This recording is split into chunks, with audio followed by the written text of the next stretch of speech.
ये मैट्रिसेस हैं, इसका ये आपका टॉपिक नंबर 3 है। तो देखेंगे ये मैट्रिसेस जो है ना, पहले ये था उसमें भाई, ये देखेंगे सपोज हमारे पास टू इक्वेशन है, simultaneous 2x - 3y = 2 and x + y = 3 है। अगर इनको हम साइमल्टेनियसली सॉल्व करें तो मैंने जैसे सेकंड इस वाली इक्वेशन को 3 से मल्टीप्लाई करके इसको ऐड किया, तो ये हमारे पास इस तरह से ये x की वैल्यू आ गई है। ये x की वैल्यू आप किसी एक इक्वेशन में लगाएंगे तो y की वैल्यू भी आ जाएगी। y के निकालनी हो तो इसमें जैसे लगाएं, तो ये आप ऐसा करेंगे ना, जैसे ये 3 - 11/3, तो y की वैल्यू आ जाएगी जैसे -2/3। तो आप देखेंगे इसका ना एक और तरीका भी है मैट्रिक्स मेथड, वो ये है कि अगर आप देखेंगे मैं इसको ऐसा भी देख सकता हूँ, 2 - 3 1 और ये 1 इन या इनटू ये xy = ये 2 और 3। मैट्रिक्स को आप पता है कैसे मल्टीप्लाई करते हैं? इस रो को ऐसे, इस वाली रो को इस कॉलम से मल्टीप्लाई करते हैं। जब इस रो को इस कॉलम से मल्टीप्लाई करेंगे, ये पहले इससे मल्टीप्लाई होगा, 2x - 3y = 2 के बराबर। इसी तरह से ये देखें, ये इससे मल्टीप्लाई होगा 1x और ये इससे =3 के इक्वल आ जाएगा। अब अगर हमने x और समझ आ गया ये पिक्चर है, अगर हमने ये एक्स वाई कैलकुलेट करना है ना, इसको मैं इधर ही रहने देता हूँ एक्स वाई को, और इस वाले मैट्रिक्स को ले जाता हूँ इस साइड पे। ये हो जाएगा 2 - 3 1 एंड 1, और ये हो गया इसका इनवर्स 2 और 3। अब मैं इसका इन्वर्स फाइंड करके ना, मैं इसको इससे मल्टीप्लाई करूंगा ना, तो मेरे पास एक्स की और ये वाई की ये वैल्यू आनी। अब किसी मैट्रिक्स का इन्वर्स कैसे फाइंड करते हैं? मैट्रिक्स का इन्वर्स फाइंड करने के लिए अब ये सारी चीजें यहाँ पे यूज होंगी इसके अंदर। तो मैट्रिक्स का इन्वर्स फाइंड करने के लिए जो है वो मैं आपको बताता हूँ कि कैसे मैट्रिक्स का इन्वर्स फाइंड।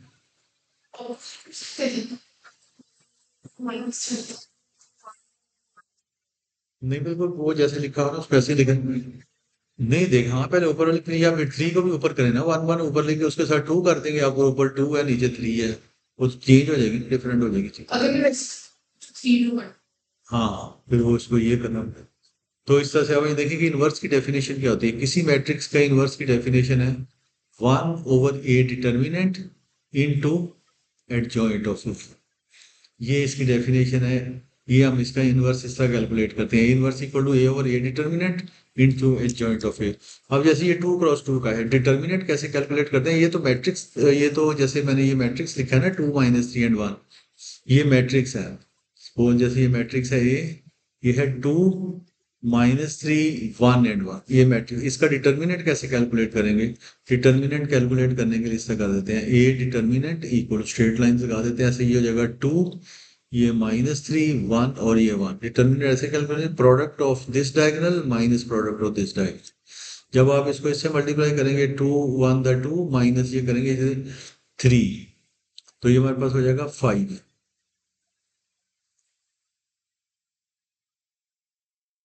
इसका डिटर्मिनेंट और एडजॉइंट से ऐसे कैलकुलेट करते हैं, एडजॉइंट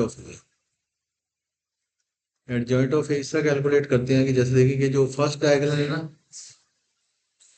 हाँ पहले देखे ना इसको, दिस माइनस दिस, 2 माइनस, जब ये मैं करूंगा ना तो ये -3, वो फार्मूले में माइनस है तो ये प्लस हो जाएगा 3, तो ये 5 आ गया। अब एडजॉइंट एडजॉइंट इस तरह कैलकुलेट करते हैं, जो मैट्रिक्स है ना, जो फर्स्ट डायगोनल है इनकी प्लेसेस चेंज करनी है। 1 को 2 की जगह पे, 2 को 1 की जगह पे कर दें, इसको कर दें 1 और इसको कर दें 2, और जो सेकंड डायगोनल है उसके साइन चेंज कर दें, इसका साइन -3 है, इसको प्लस कर दें और इसको -1। तो ये इस तरह से अब इसका जो इनवर्स फाइंड हो गया ए का, ए इनवर्स हमारे पास आ जाएगा = 1/5 इंटू ये इसका एडजॉइंट हो गया 1 3 -1 एंड ये इनवर्स आ गया मेरे पास इसका। तो अब आपने ये वाला जो इनवर्स है ना ए का, इसको मैंने ये रखा था ना, इसकी जगह पे यहाँ पे लगा। सो एक्स वाई इक्वल हमारे पास आ जाएगा यहाँ पे 1। तो यहाँ से हमारे पास आ गया xy = तो उसका जो हमने एडजॉइंट फाइंड वो है 1/5 1 3 -1 एंड 2, और इधर था 2 एंड 3। अब आपने इनको मल्टीप्लाई करना है। अब आप कैसे इसको मल्टीप्लाई करेंगे? इस रो को इस कॉलम से मल्टीप्लाई करेंगे इसको। ये 1/5 तो बाहर, जब आप इसको मल्टीप्लाई करेंगे ये हो जाएगा 2, और ये 3 3 9, 9 पर ये कितना हो जाएगा 11। जब आप इसको इससे मल्टीप्लाई करेंगे तो ये हमारे पास हो जाएगा -2, और ये कितना हो जाएगा 6। ये कितना आ जाएगा -2 + 6, ये कितना आ गया हमारे पास? -2 + 6 4 आ गया। तो जब 1/5 को इससे मल्टीप्लाई करेंगे ये तो जगह 11/5, तो जगह 4/5, और यहाँ से भी है x और y। सो x की वैल्यू इस तरह से हमारे पास आ गई है 11/5 और y की वैल्यू आ गई है 4/5। इधर से क्यों चेंज आई है, इधर से 11 की वैल्यू तो ठीक आ गई है y, अच्छा ठीक है। वो मैंने ना इधर y की वैल्यू जो ना वो ठीक नहीं लगाई, वो 11/5 थी ना ये x की वैल्यू। इधर मैं बताता हूँ, 5 3 15 में से किया ना, हाँ तो ये 4/5 आ जाएगा। तो ये देखिए इस तरह भी ऐसे ही आ रहा है साइमल्टेनियसली सॉल्व करके, तो इस तरह भी ऐसे आ रहा है। दोबारा सुन लें सारे बच्चे, ये बच्चा शहीर भी अब लेट आ गए, इन बच्चों को हमने ना ये टॉपिक शुरू कराया है मैट्रिसेस में।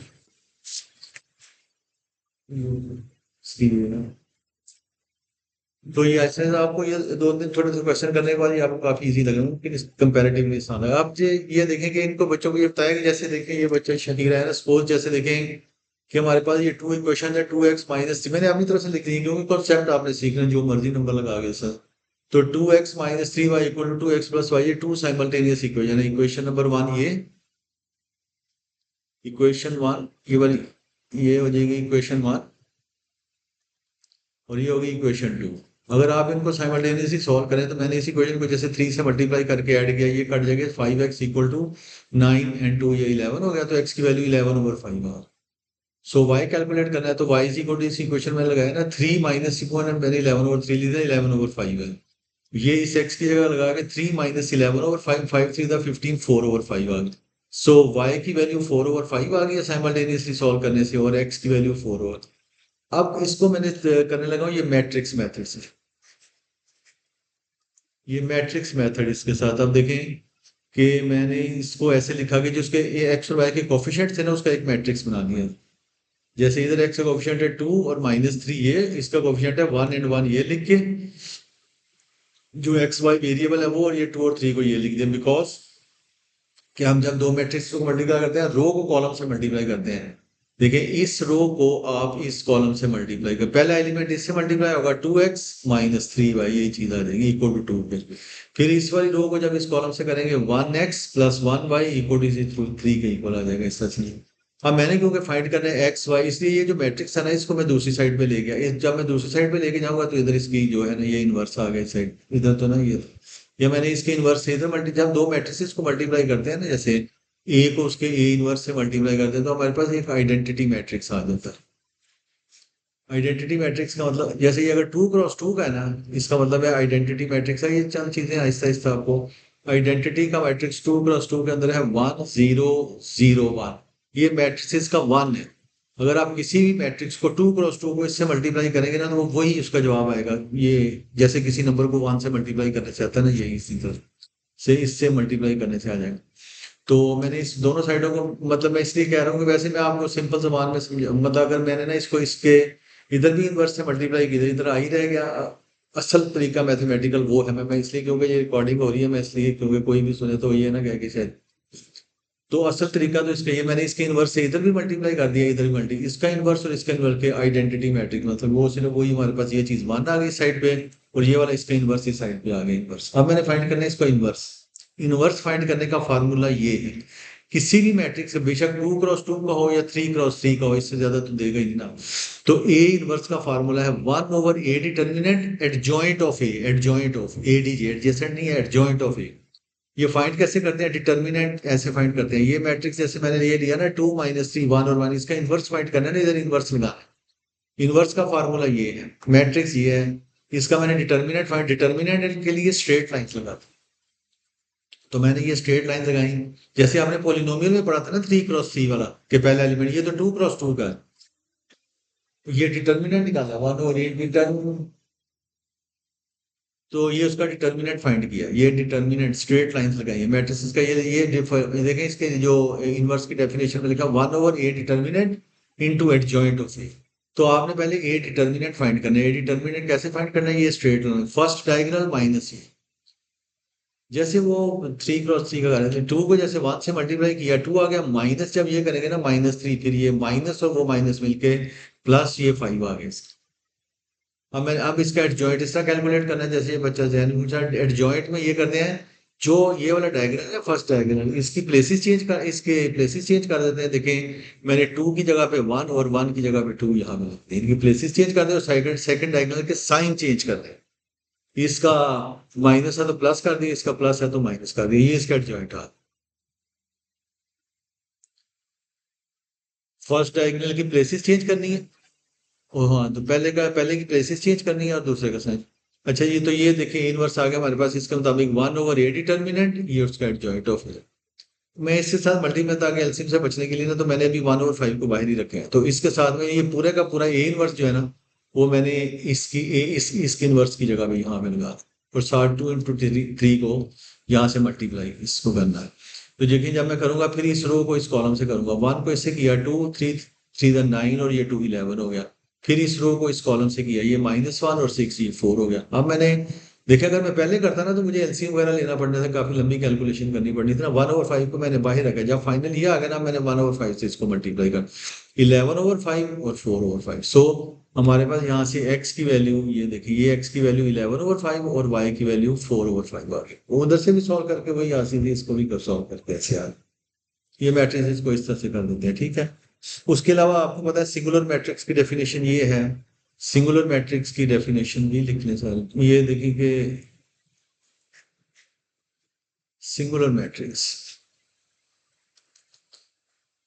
कहते हैं कि let A be a square matrix. Square matrix क्या होता है? जिसकी row and column same, different भी हो सकते हैं।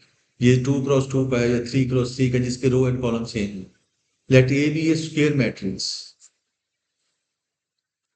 इफ, अगर हम उसका डिटर्मिनेंट फाइंड करें और वो इक्वल टू जीरो आ जाए, तो then A is said to be a singular matrix. ऐसा मैट्रिक्स जिसका डिटर्मिनेंट फाइंड करें और उसका आंसर जीरो आ जाए, तो उसको हम कहेंगे सिंगुलर मैट्रिक्स। सिंगुलर जो मैट्रिक्स होता है ना, उसका इनवर्स एग्जिस्ट नहीं करता।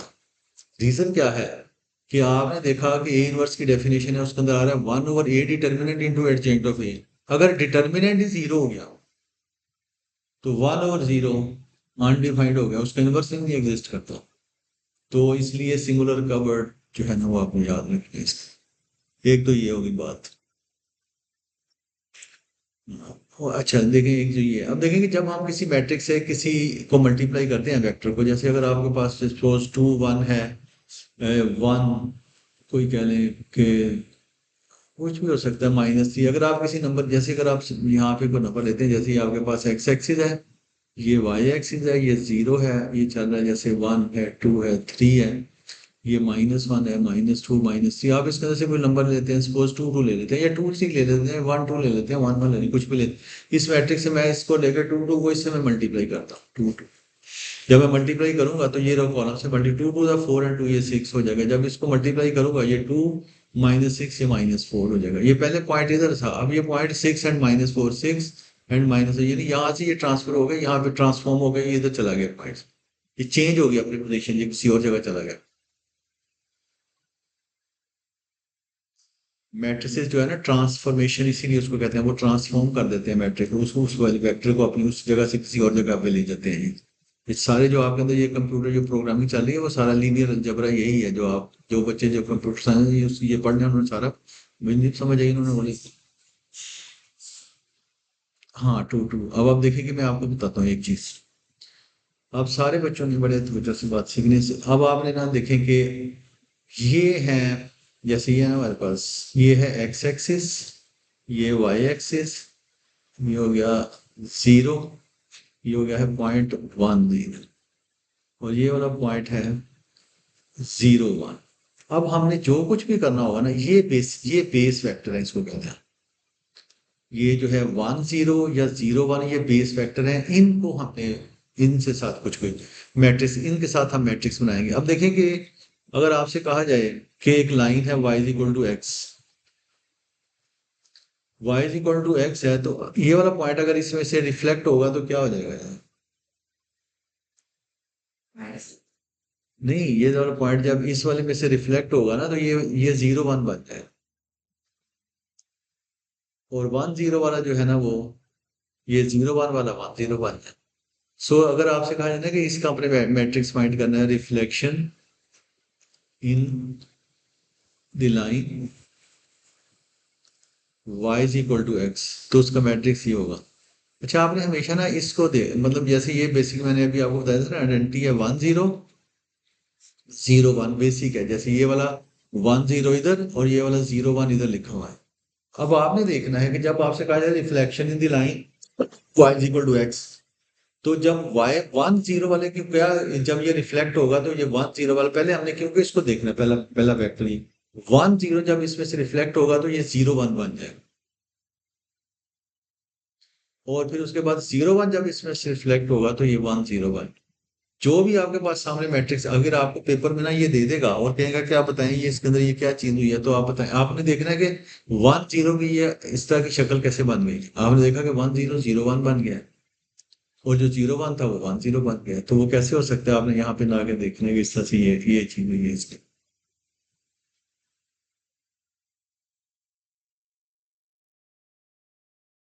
उसके बाद देखेंगे और मैं आपको डिफरेंट चीज, जैसे देखें कि मैट्रिक्स वर्टिकली बढ़ती है और नॉट। ऐसे वर्टिकली उसकी पहले मैंने हमेशा 1 0 को देख, फिर उसके बाद 0 1 को देख। पहले हमेशा यहाँ पे पहला कॉलम जो है 1 0 के जो भी उसके साथ होगा ना, मैं भी और एक दो करता हूँ ना, फिर आपको ये सब होगा।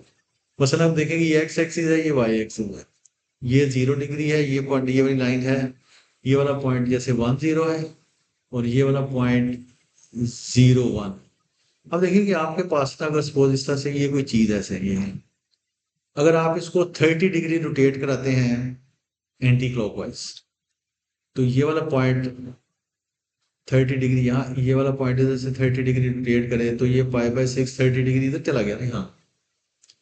और ये वाला मतलब समझने कि ये इस तरह से ना बिल्कुल ऐसे एक दूसरा, जब आप इसको इधर करेंगे ना तो ये वाला पॉइंट इधर चला जाएगा 30 डिग्री। ये ऐसे ऐसे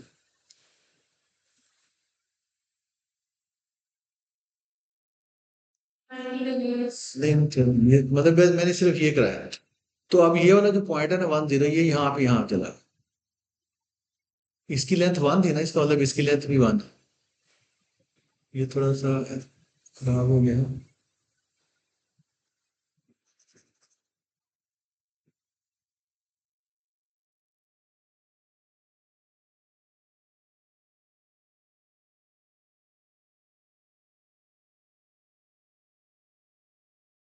ये वाला पॉइंट इधर को चला गया, ये वाला पॉइंट और ये वाला पॉइंट ऐसे चला गया। लेंथ तो इनकी वही 1 थी ना, इसकी भी लेंथ इस तरह 1 थी, इसकी भी लेंथ 1 थी, सिर्फ ये ऐसे 30 डिग्री ऐसे करके हो गया।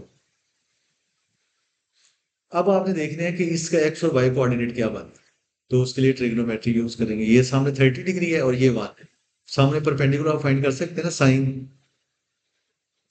देखिए ना, राइट एंगल ट्राइंगल अगर आपके पास ये एंगल थीटा है, तो ये अगर सपोज ये वाली कोई ये लेंथ आपको पता है कि ये कुछ भी, सपोज इसको हम कर लेते हैं, इसको कर लेते हैं अगर ये सपोज कोई लेंथ आर है, तो ये सामने वाली ये क्या हो जाएगी, आर साइन थीटा, और ये क्या हो जाएगा, आर कॉस थीटा। तो ये 1 है, इसके सामने वाला 1 साइन थीटा, तो साइन 30 किसके इक्वल होता है, 1/2। ये इसका मतलब ये हाइट 1/2। और cos 30 किसके इक्वल होता है, √3/2 का। तो इसका मतलब है अब ये वाला जो पॉइंट है ना, ये पॉइंट बन गया है √3/2 एंड 1/2। जब 30 डिग्री ये वाला पॉइंट ऐसे रोटेट हो गया इधर गया ना, तो ये चेंज हो गया ना। अब एक्स यहाँ पे जाके नीचे आपने एक्स एक्सिस में यहाँ पे देखा, और ये वाई की लेंथ देखी यार, वाई की लेंथ 1/2 आ रही है। एक्स पहले एक्स लिखते हैं बाद में वाई लिखते हैं। और ये वाला जो पॉइंट है ये यहाँ चला गया, ये यहाँ पे आ गया। Sir, my partner is already 81. Yeah. देखें कि ये लेंथ थी ना, ये लेंथ थी 1, ये लेंथ 1, ये ऐसे ऊपर को ऐसे 1 हुई है। और ये 1, ये वाला 1 था ना, ये वाला 1 इस तरह, ये 30 डिग्री, तो ये लेंथ लेंथ को नहीं कोई भी फर्क पड़ा, वो वही 1 है तो वो 1 ऐसे हो। अब आपने ये देखना है कि ये इस इधर वाला एक्स कोऑर्डिनेट ये 30 डिग्री है, तो इसका मतलब बाकी वाला ये 30 है तो बाकी 60 रह गया। या डायरेक्ट सामने साला ये वाली लेंथ हमें एक्स लेंथ चाहिए ना, ये कैलकुलेट ये आ जाएगा, सामने वाली हो जाएगी ये 1 साइन 30, और ये साइन 30 की वैल्यू 1/2 होती है, तो ये लेंथ आ गई सामने 130। लेकिन अब क्योंकि ये लेफ्ट साइड पे है तो ये हो जाएगा -1/2। तो सेम सब पहले सेम नेगेटिव साइन के साथ, क्योंकि वो लेफ्ट साइड पे ना, ओरिजिन से दूसरा। और हाइट वाई जो है ना वो इसकी हो जाएगी, अब ये वाली जो इसकी ये वाली लेंथ है ना हो जाएगी 1 cos 30 √3/2, तो ये हो जाएगा √3/2। लेकिन क्योंकि ये पॉजिटिव साइड पे है ना तो उधर ही रहेगी। तो आप देखें कि अब अगर आपसे आपने फाइंड करना ना मैट्रिक्स,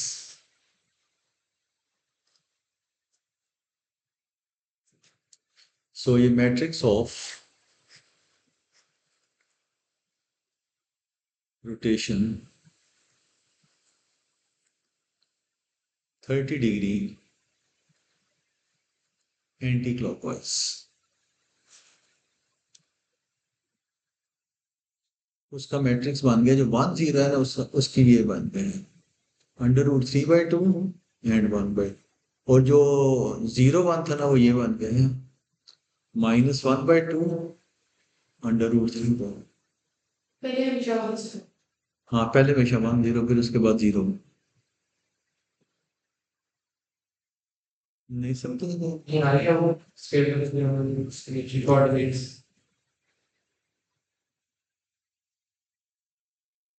ये क्या नाम है? वो उसको बस वेक्टर बना के वेक्टर की फॉर्म कॉलम वेक्टर में लिख दिया, इसको कहते हैं कॉलम वेक्टर। अब और भी देखते हैं ना डिफरेंट। मतलब देखें कि इस तरह से मैं देखता हूँ कि ये सपोज अगर ये मैं 30 डिग्री लिख रहा है, मतलब सपोज आ जाता है आपके पास मैट्रिक्स ऑफ रोटेशन 60 डिग्री, चलो एंटी क्लॉकवाइज, क्लॉकवाइज भी हो सकता है, एंटी क्लॉकवाइज।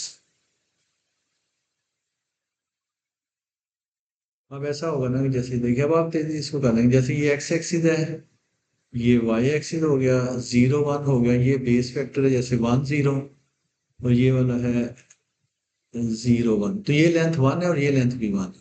जब ये रोटेट होगी एंटी क्लॉकवाइज 60 डिग्री, तो ये तकरीबन यहाँ पे जाके आ जाएगी ना 60 डिग्री, ये हो गया π/3। और ये इधर से ऐसे चला गया इस साइड पे, ये भी हो गया π/3। अब ये वही लेंथ 1 थी, ये लेंथ 1 आ गई। अब मैंने देखना है कि इसका एंगल के सामने वाला 1 sin 60, sin 60 कितना होता है √3, 1 cos 60 वो कितना होता है 1/2, तो 1 0। अब ये वाला पॉइंट था, पहले तो 1 0 था ना, जब ये रोटेट हुआ इधर से तो ये वाला पॉइंट हो गया है, नहीं पहले पहले एक्स वाला आएगा ना 1/2, और ये तो इसका अगर आपने मैट्रिक्स लिखना होना तो इसका मैट्रिक्स हो जाएगा 1/2 और √3/2। ये वाला ये जो ये चला गया यहाँ पर, तो ये जब यहाँ यहाँ चला गया ऐसे, तो इसका जो वाला एक्स वाला कोऑर्डिनेट है ये सामने वाला, ये इसकी लेंथ 1 sin 60।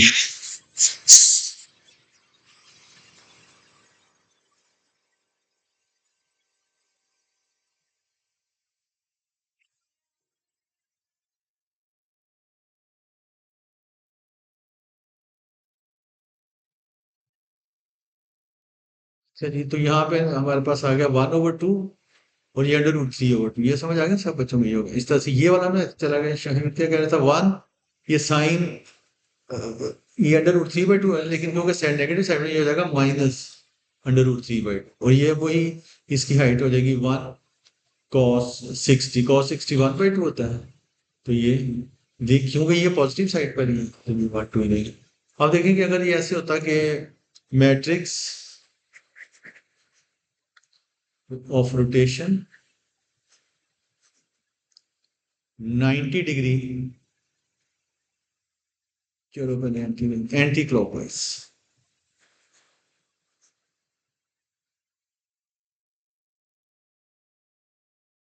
ये आसान होगा। अब ये देखेंगे इस तरह से, ये एक्स एक्सिस है, ये वाई एक्सिस है 0, ये 1 0 है, ये 0 1। ये जब देखिए एंटी क्लॉकवाइज जाएगा तो ये ऐसे ये चीज आ जाएगी ना यहाँ पे, ये हो जाएगा 0 1। और जो 0 1 वाला है वो -1 0 पे चल, क्योंकि ये वाला जब इधर आएगा एंटी क्लॉकवाइज इधर, तो वो माइनस पे आएगा ना, -1 0 पे आएगा।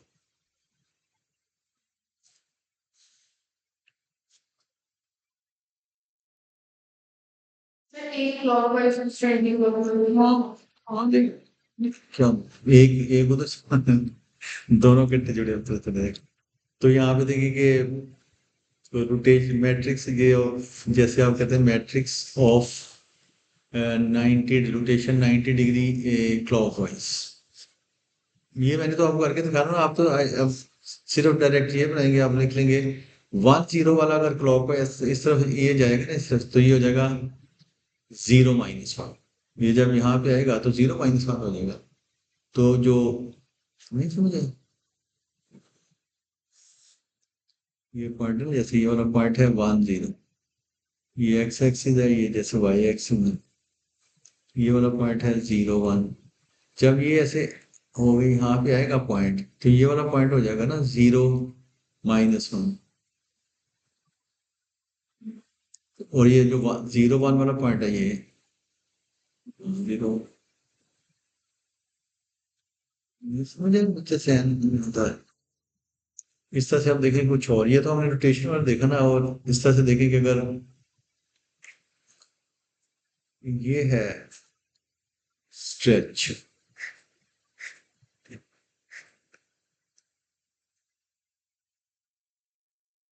पैरेलल टू एक्स एक्सिस,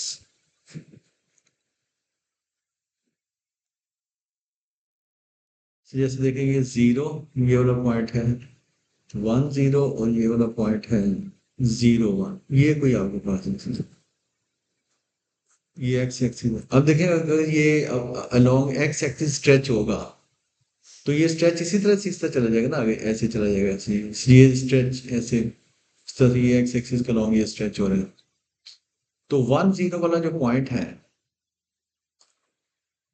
जो ये यहाँ से जब ये इसके अलोंग स्ट्रेच होगा, तो ये 1 0 वाला पॉइंट, अगर सपोज 2 यूनिट होता है, ये इस तरह से 2/स्ट्रेच फैक्टर 2 होता है, तो ये वाला पॉइंट 2 0 बन जाएगा। 3 होता है तो 3 0 बन जाएगा। ठीक है ना, तो इसलिए उन्होंने कोई जनरल पॉइंट अगर हम ले लेते, जैसे कि अगर 2 3 4 कुछ भी हो सकता है ना, तो ये वाला पॉइंट A 0 बन जाए।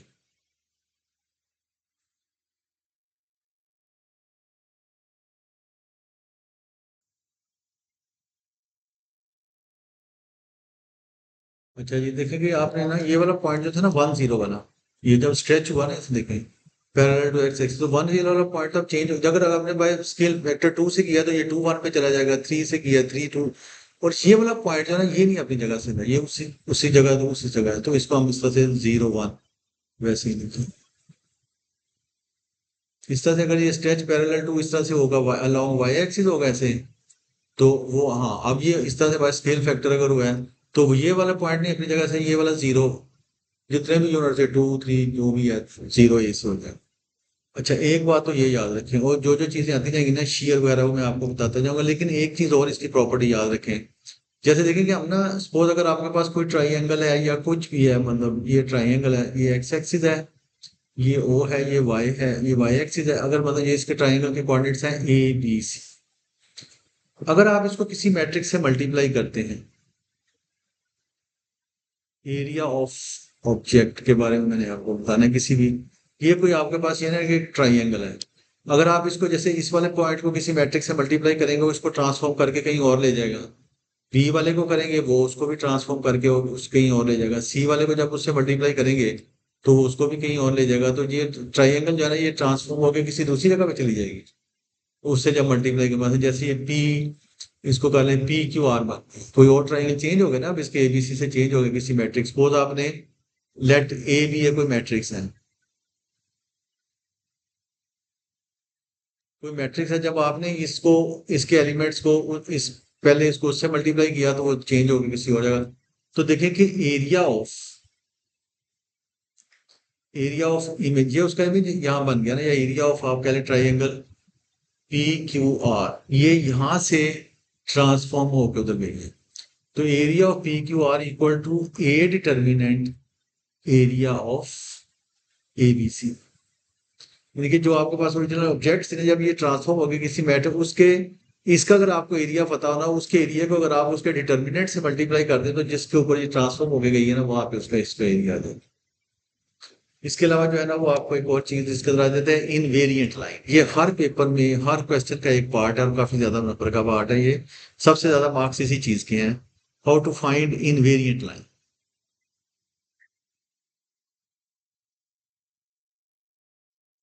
कि क्या मैट्रिक्स थी और ये ऊपर का कैसे नहीं नहीं, ट्राइंगल का नहीं, मैट्रिक ट्राइंगल है ये। कोई आपको मैट्रिक्स दिया हो तो वो ट्राइंगल के आप जब इनको सपोज इसके कोऑर्डिनेट्स हो जहां से, जैसे 2 and 1, इसके कोऑर्डिनेट्स हो जैसे कह लें 4 and 2, इसके कोऑर्डिनेट्स हो जैसे कह लें कि 3 and 5।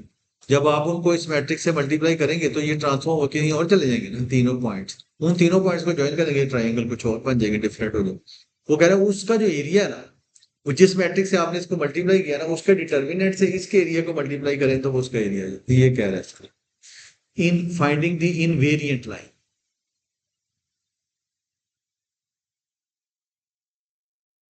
ये कैसे कैलकुलेट करनी है, इसका मैं आपको प्रोसीजर बताता हूँ।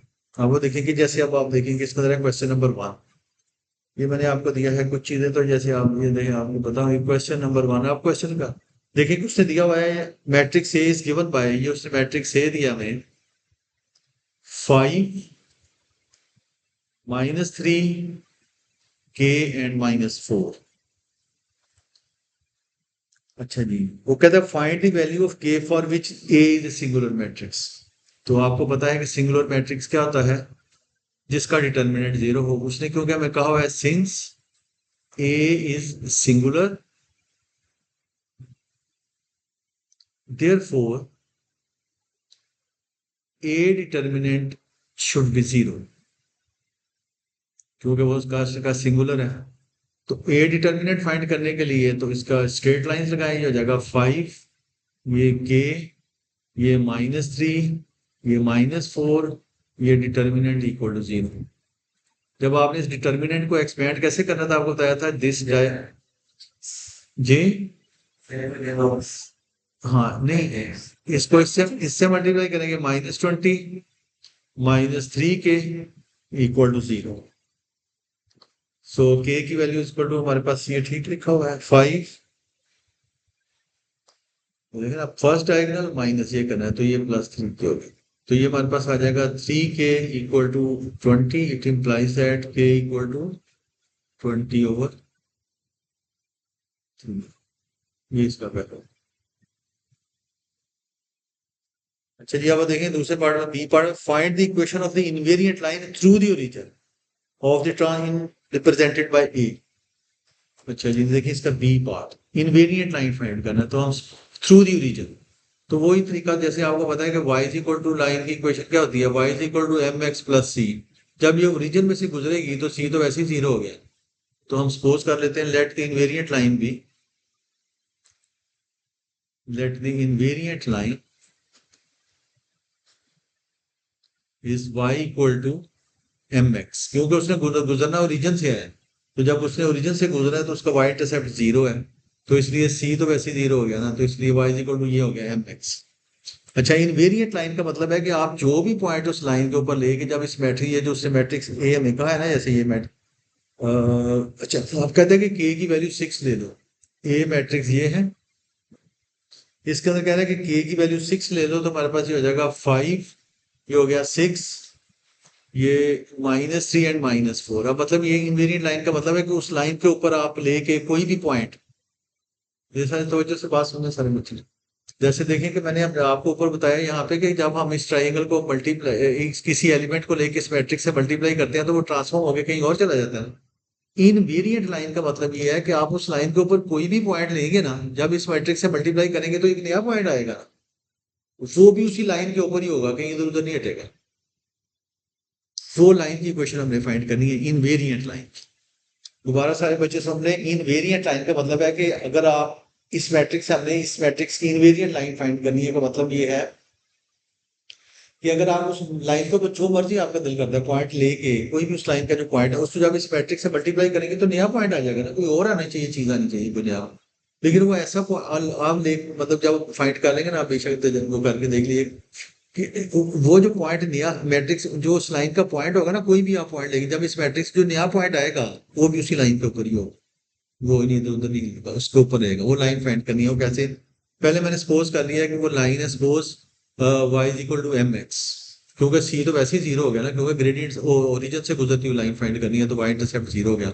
अब मैं इस लाइन के ऊपर ना कोई पॉइंट मतलब सपोज कर लेता हूँ अपनी मर्जी, क्योंकि जो मर्जी जो पॉइंट, तो हमने तो कॉमन ले, कोई भी करना ना, एक पॉइंट पर्टिकुलर तो नहीं लेना, जनरल पॉइंट लेना। मैं इस लाइन के ऊपर ले लेता हूँ कोई एक्स वाई कोई पॉइंट 6 एंड ये -4 है। उसको मैं इस मैट्रिक्स से मल्टीप्लाई कर दूं तो कोई और नया पॉइंट आ जाएगा ना 6 में। जब मैं इसको रो को कॉलम से मल्टीप्लाई करूंगा तो ये हमारे पास हो जाएगा, हमारे पास हो जाएगा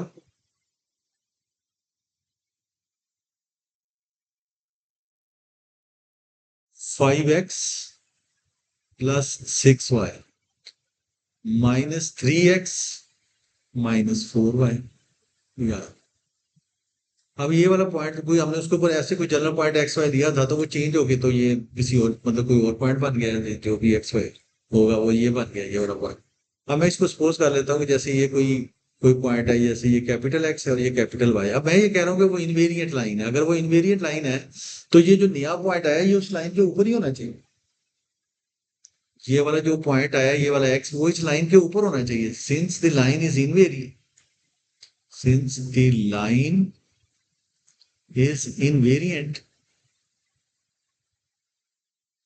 तो ये जो पॉइंट आया ना, इसको उस लाइन के ऊपर होना चाहिए। देयरफॉर कि अगर y उसकी जगह y लगाएं और m इंटू एक्स की जगह पे x लगाएं तो उसे उसी को इनको सेटिस्फाई करना चाहिए, क्योंकि वो कहता है इनवेरिएंट लाइन है, जो पॉइंट नहीं आता है उसके ऊपर ही होना चाहिए। अब मैं इनकी वैल्यूज लगा देता हूँ। कैपिटल एम वाई जो है वो किसके बराबर है? वो इसके बराबर है -3x -4y equal to m into x, ये किसके बराबर है? वो इसके इक्वल है 5x प्लस 6y।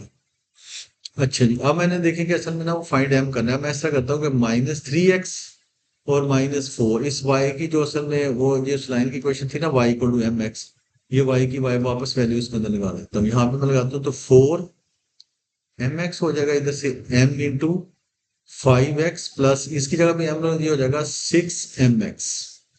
इस तरह से अब देखें, ये इसका एक तरीका करने का। अब देखेंगे इसका ये है कि सारों में ना x कॉमन है, इधर से भी और इधर से भी x लेके कैंसिल कर देते हैं, बाकी रह जाएगा हमारे पास ये -3 -4m equal to 5m plus 6m square. ये चेक करने की गलती की, ये मैंने इस ये लिख दिया ना, मैंने इधर से x काट दिया तो -3 -4m रह गया, इधर से भी ये काट दिया, इसको अंदर में हाँ, ये हमारे पास हो गया 6m square plus 9m plus 3 equal to 0। अब मैं देख रहा हूँ सारा ना ये 3 पे ये हो जाएगा 2m square plus 3m plus 1 equal to 0।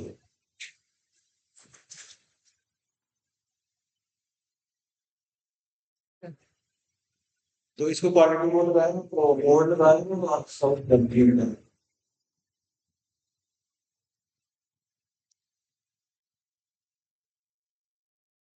मैं इस तरह कैलकुलेटर से इसको कैलकुलेट कर लेता हूँ। जैसे मैंने इसके ऊपर मोड लगाया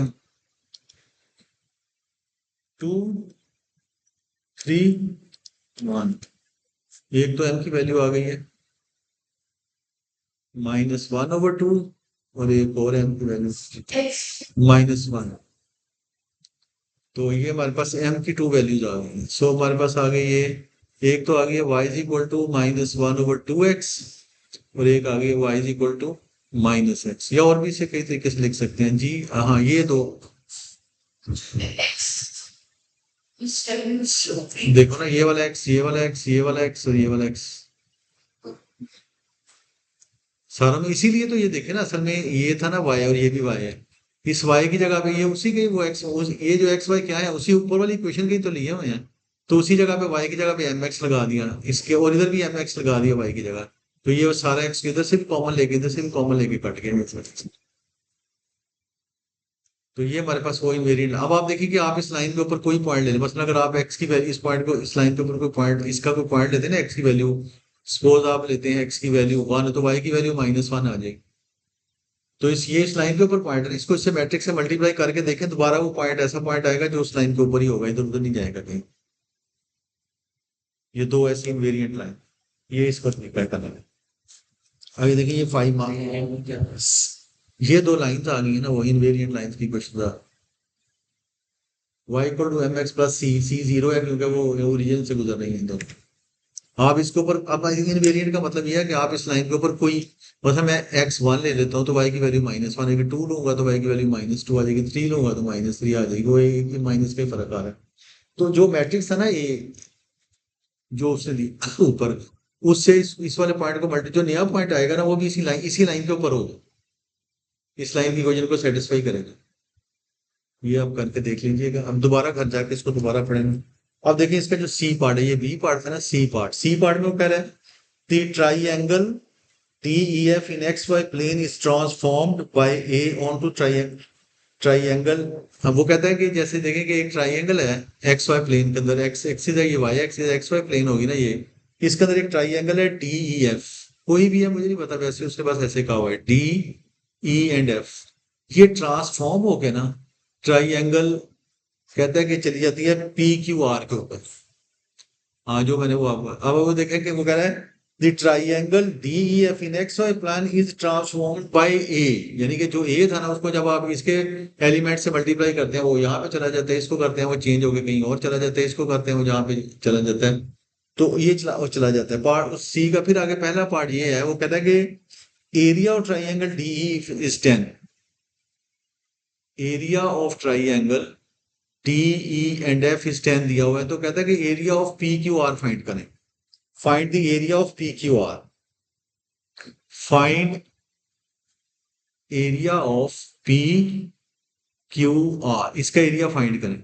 तो मैंने अभी आपको ये बताया था कि ये ट्रांसफॉर्म होकर इसके ऊपर चलेगी ना, तो area of PQR equal to determinant of A multiplied by area of DEF, जो मैट्रिक्स ट्रांसफॉर्म करके उस पर ले जाते हैं, जो ट्रांसफॉर्म डायग्राम, मतलब ये ट्राइएंगल है ना, स्क्वायर भी हो सकता है, कोई रेक्टेंगल भी हो सकता है, कुछ भी हो सकता है, वो जो ट्रांसफॉर्म होकर उसको जो गया ना, उसको ये ट्राइएंगल कहते हैं, मैंने ट्राइएंगल लिख लिया।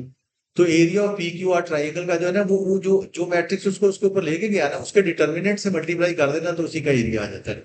अब देखिए कि एरिया ऑफ DEF उसने 10 बता दिया है, ए जो है ना हमारे पास, वो ए मैट्रिक्स जो है ना, वो ए मैट्रिक्स ये है, वो है 5 6 -3 एंड -4। अगर आप इसका डिटर्मिनेंट फाइंड करेंगे तो ए डिटर्मिनेंट हो जाएगा ये -20, माइनस ये करना ना +18 -2 आ गया। तो डिटर्मिनेंट क्योंकि एरिया फाइंड करना ना पॉजिटिव होता है, तो 2 मल्टीप्लाइड बाई इसका एरिया 10 है, तो ये जगह 20, तो हाँ वो एरिया तो पॉजिटिव ही लेना। वो नेगेटिव इसलिए आया होगा कि मैंने वो डायग्राम ऐसे ग्राफ सी ऐसे बनाई है, हो सकता है वो नीचे हो, जब एक्स एक्सिस बोला तो उसका एरिया नेगेटिव उसने शो कर रहा हो। तो एरिया ऑफ PQR, ये इसका आ गया 29। अब देखेंगे दोबारा वो कहते हैं एक और चीज, दूसरा पार्ट इसका,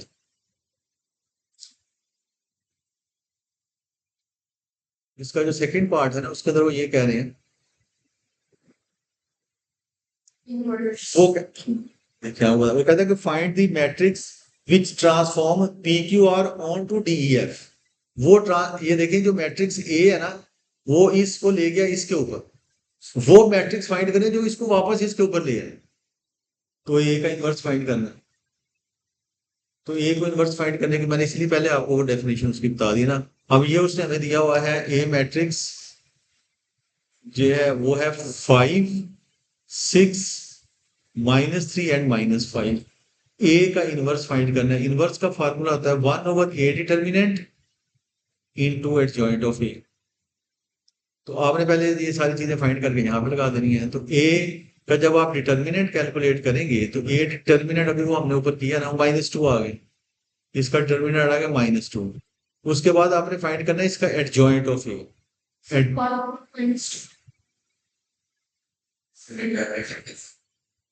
नहीं अभी मैंने, अच्छा फार्मूले में नहीं लगाया वो, अभी जरा हाँ वो तो लगाएंगे जब एट। अब adjoint of A, adjoint of A के लिए मैंने आपको बताया जो फर्स्ट डायगोनल है ना उनकी प्लेसेस चेंज करनी, तो ये -4 इधर चला जाएगा, 5 इधर हो जाएगा, जो सेकंड डायगोनल है उसके साइन चेंज करने हैं, इसका हो जाएगा -6, इसका +3 होगा। तो अब आप इसका जो है ना वो ए इनवर्स फाइंड करने। सो ए इनवर्स हमारे पास आ जाएगा, जैसे ये बच्चे कह रहे हैं कि -1/2 इंटू -4 -6 3 एंड 5। तो इसको ऐसा कर दें, या इसको -1 और 2 को इससे मल्टीप्लाई करेंगे, ये 2 हो जाएगा, ये 3 हो जाएगा, ये -3/2 हो जाएगा, तो ये -5/2 हो जाएगा। वो ये इस तरह से जो है ना, ये इसका ये हमारे पास इसका आंसर आ गया। तो ये आज का यहाँ पे हमने यहाँ पे कंप्लीट किया है, तो बाकी बच्चे हैं इसको भी वो